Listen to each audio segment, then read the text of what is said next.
যানজট, মাদক, শিল্প সংস্কৃতি সহ উন্নয়নে রয়েছে নানামুখী সমস্যা। শহরের মধ্যে রেল যোগাযোগ, শিক্ষা, স্বাস্থ্য খাতেও নানা সংকট।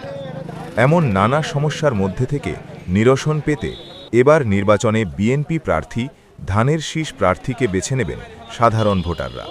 আমরা ভোট দেবো, আমরা ধানের শীষ মার্কায়। কেন ভোট দেবো? আমাদের তারিখ দিয়া আমরা লন্ডন থেকে আইছে, আমরা তার জন্য জন্য আমরা এই ভোটটা আমরা তাকে পুল করতেছি। খালেদা জিয়ার আদর্শ, তারেক রহমান এই চালাতে পারবে রাজ্য, সেই হিসাবে আমি ভোট দেবো।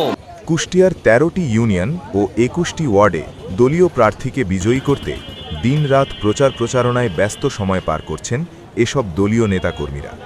এই কুষ্টিয়া সদর আসনে এবং 4টা আসনেই কুষ্টিয়া সদরে আমরা যে প্রচারণা চালাচ্ছি এটা উৎসবে পরিণত হয়েছে এবং জনগণ ধানের শীষকে সাদরে গ্রহণ করেছে। এবং আমরা দেখতেছি যে আসলে এই কুষ্টিয়ার মাটি কিন্তু 4টাই ছিল ধানের শীষের একটা বিএনপির ঘাঁটি। আবারও এবার ইনশাল্লাহ ধানের শীষে বিপুল ভোটে নির্বাচিত হবে। ধানের শীষ প্রতীক নিয়ে ইঞ্জিনিয়ার জাকির হোসেন সরকার সাহেব নির্বাচন করতেছে, তো আমরা নেতা কর্মীরা স্বতঃস্ফূর্তভাবে ধানের শীষকে বিজয় করার জন্য আমরা মাঠে আমাদের যা যা কাজ করণীয় আমরা সব কিছুই চেষ্টা করতেছি এবং সবাই একত্রিত হয়ে। তারেক রহমানের 31 দফা মধ্যেই কুষ্টিয়া সহ সারা দেশে উন্নয়নের কথা বলা হয়েছে। সে আলোকে কুষ্টিয়াকে সাজানো হবে। তার মধ্যে সন্ত্রাস, মাদক, নারী নির্যাতন প্রতিরোধে কাজ করবেন। নতুন প্রজন্মের জন্য একটি বিজ্ঞান ও প্রযুক্তি বিশ্ববিদ্যালয় গড়ে তোলা হবে।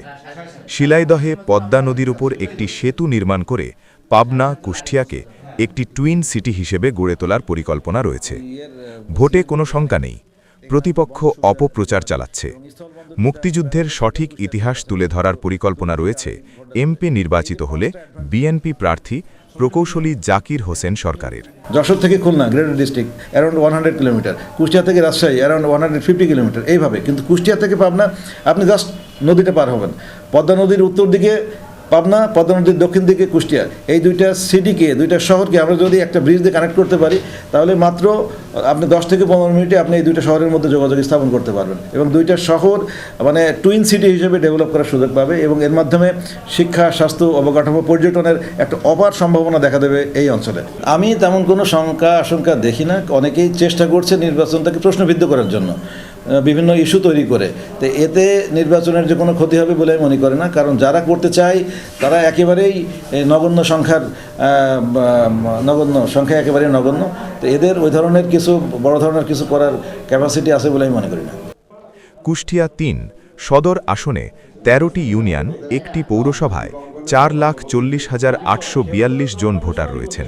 ভোটের ফলাফল যদি কোনো ইঞ্জিনিয়ারিং না হয়, যদি জনগণের সঠিক প্রত্যাশা ভোটের মাধ্যমে ব্যক্ত করার সুযোগ থাকে, তাহলে যে ফলাফলই হয় সেটা অবশ্যই আমরা মেনে নেব। শতভাগ আশাবাদী। এখানে তো আমি বলেছি এর আগে কয়েকবার যে আমাদের প্রতিদ্বন্দ্বিতা কার সাথে হচ্ছে সেটা আপনাকে দেখতে হবে।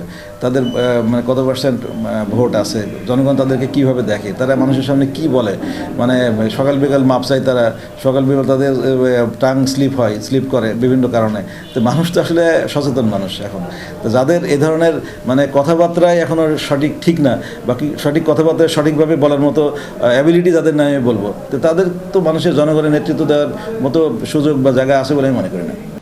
সড়ক, রেল যোগাযোগ, স্বাস্থ্য ও শিক্ষা খাতে রয়েছে নানা সমস্যা। রয়েছে বেকারত্বের অভিশাপ, মাদকের ভয়াল থাবা। এসব সমস্যার সমাধানে যিনি কাজ করবেন, সাধারণ ভোটাররা তাকেই 12 ফেব্রুয়ারিতে নির্বাচিত করবেন বলে মনে করেন সচেতন মহল।